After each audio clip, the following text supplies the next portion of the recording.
Sex എന്ന് കേൾക്കുമ്പോഴേ ഭയപ്പെടുന്ന ഒത്തിരി ആൾക്കാരുണ്ട്.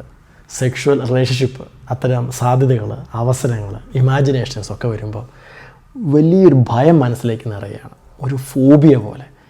ഇത് ബന്ധത്തെ, ജീവിതത്തെ പല തരത്തിൽ നെഗറ്റീവായിട്ട് ബാധിക്കാൻ സാധ്യതയുള്ള ഒരു പ്രശ്നമാണ്.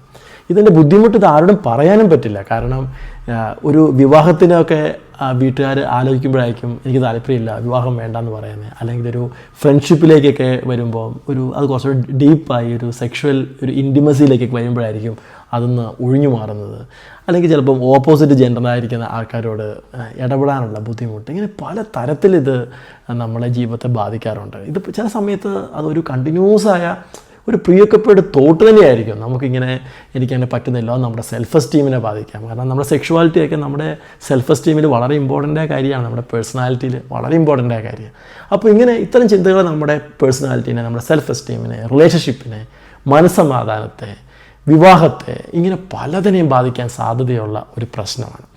ഇതിന് പല കാരണങ്ങളുണ്ട് കേട്ടോ. ഏറ്റവും പ്രധാനപ്പെട്ടതായ ഒരു കാരണം എന്ന് പറഞ്ഞാൽ ട്രോമയാണ്. നമ്മുടെ ചൈൽഡ്ഹുഡിൽ എല്ലാവർക്കും അവരുടേതായ നല്ലതും നല്ലതല്ലാത്തതുമായ മെമ്മറീസ് ഉണ്ട്. പക്ഷേ ചിലർക്ക് ചില ദുരന്ത അനുഭവങ്ങൾ എന്ന് പറഞ്ഞാൽ മുതിർന്നവരിൽ നിന്നുള്ള അബ്യൂസസിൻ്റെ അത്തരം ദുരന്ത അനുഭവങ്ങളുണ്ട്.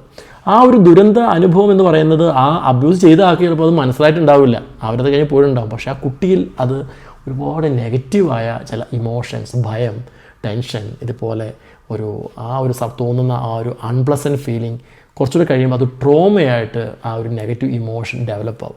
ഈ ഒരു ട്രോമ ഈ ഒരു സെക്ഷുവൽ റിലേഷൻഷിപ്പിനോടുള്ള ഒരു ഭയം ഉണ്ടാക്കുന്നതിന് കാരണമായി മാറാറുണ്ട്. അതുപോലെ തന്നെയാണ് അവരുടെ മെൻ്റൽ ഹെൽത്ത് കണ്ടീഷൻ എന്ന് പറഞ്ഞാൽ ആങ്സൈറ്റി പലതരം ആങ്സൈറ്റിയിലുണ്ട്. പ്രധാനമായും നമുക്ക് രണ്ടായിട്ട് തിരിക്കാം. ഒന്ന്, അവരുടെ പ്രകൃതത്തിൻ്റെ ഭാഗമായിട്ടുള്ള ആങ്സൈറ്റി, എല്ലാത്തിനോടും ജനറലി ആങ്ഷ്യസ് ആണ്. രണ്ടാമത്തത് അവർക്ക് ഏതെങ്കിലും പ്രത്യേക കാരണങ്ങൾ കൊണ്ടുള്ള ഒരു ആങ്സൈറ്റി എന്ന് പറഞ്ഞാൽ ചില സാഹചര്യങ്ങളുമായിട്ട് ബന്ധപ്പെട്ടാണ് ആങ്സൈറ്റി. അത് ഈ ഒരു സെക്ഷുവൽ റിലേഷൻഷിപ്പിനെയും അല്ലെങ്കിൽ സെക്ഷുവാലിറ്റിയെ പറ്റിയും ഉള്ള ചിന്തകളെയും അത് നെഗറ്റീവായിട്ട് ബാധിക്കാം. എന്താണ് ആങ്സൈറ്റി എന്ന് പറഞ്ഞാൽ? ആങ്സൈറ്റി എന്ന് പറയുന്നത് എപ്പോഴും ഒരു ആൻറ്റിസിപ്പേഷൻ ഓഫ് ഡേഞ്ചറാണ്. എന്ന് പറഞ്ഞാൽ നമ്മുടെ മനസ്സിൽ ഒരിക്കലും പാടില്ലാത്ത, നമുക്ക് ഡേഞ്ചറായിട്ട് തോന്നുന്ന, വളരെ അൺപ്ലസൻ്റ് ആയിട്ട് തോന്നുന്ന സിറ്റുവേഷനെ നമ്മുടെ മനസ്സിൽ നമ്മൾ ഇമാജിനേഷനിലേക്ക് വരികയും അത് നമ്മളുണ്ടാക്കുന്ന വലിയ നെഗറ്റീവ് ഫീലിങ്സുമാണ് ആങ്സൈറ്റി എന്ന് പറയുമ്പോൾ. ഈ ഒരു ആങ്സൈറ്റികളെല്ലാം നമ്മുടെ സെക്ഷുവൽ റിലേഷൻഷിപ്പിനെ അല്ലെങ്കിൽ സെക്ഷുവാലിറ്റിനെയൊക്കെ ബാധിക്കാൻ സാധ്യതകളുണ്ട്. ഇതും അടുത്ത ചില കാരണങ്ങളാണ്. ഏതായാലും ഇതിനെ നമുക്ക് അതിജീവിക്കുക എന്ന് പറഞ്ഞ് വളരെ ഇമ്പോർട്ടൻ്റ് ആയ കാര്യമാണ്. കാരണം എന്താണെന്ന് വെച്ചാൽ നമ്മുടെ ജീവിതത്തെ, നമ്മുടെ വ്യക്തിബന്ധങ്ങളെ, നമ്മുടെ റിലേഷൻഷിപ്പിനെ, നമ്മുടെ സെൽഫ് എസ്റ്റീമിനെ, നമ്മുടെ മെൻ്റൽ ഹെൽത്തിനെ ഒക്കെ ബാധിക്കാൻ സാധ്യതയുള്ളൊരു പ്രശ്നമാണിത്. അപ്പോൾ ഇതിനെങ്ങനെയാണ് നമുക്ക് അതിജീവിക്കാൻ സാധിക്കുന്നത്? 1-2 ഓപ്ഷൻസ് ഞാൻ പറഞ്ഞു തരാം.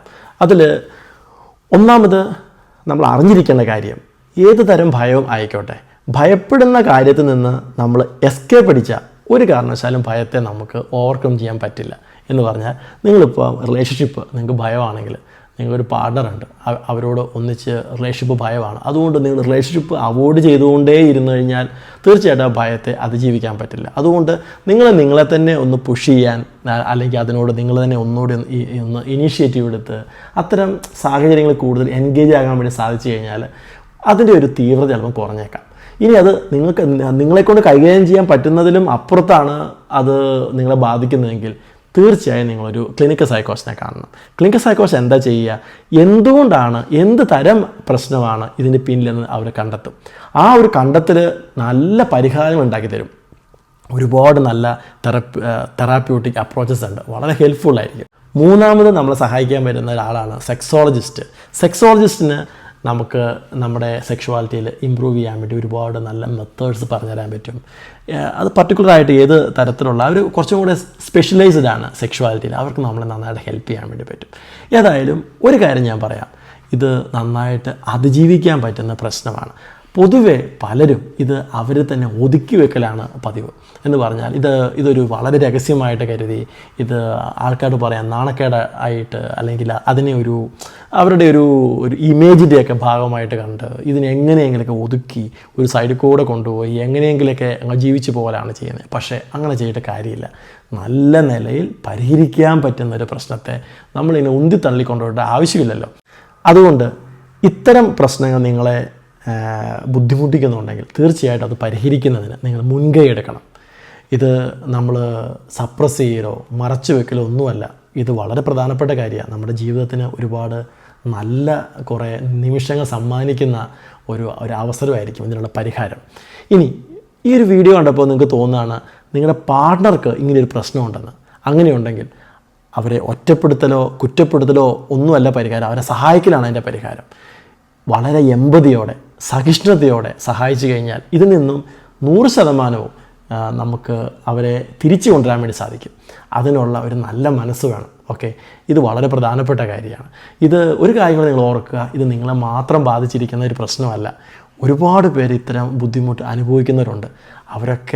അവരിൽ പലരും വേണ്ട വിധത്തിലുള്ള പ്രൊഫഷണൽ ഹെൽപ്പ് വഴി അല്ലെങ്കിൽ അവർ അതിന് വേണ്ടിയിട്ട് അവർ സ്വയം മുൻകൈ എടുത്ത് പല കാര്യങ്ങൾ ചെയ്തത് വഴി അവരതിനെ പരിഹരിച്ചിട്ടുമുണ്ട്. അതുകൊണ്ട് വളരെ ധൈര്യമായിട്ട് വളരെ കോൺഫിഡൻസോടെ നമുക്കിതിനെ പരിഹരിക്കാം. Okay, by.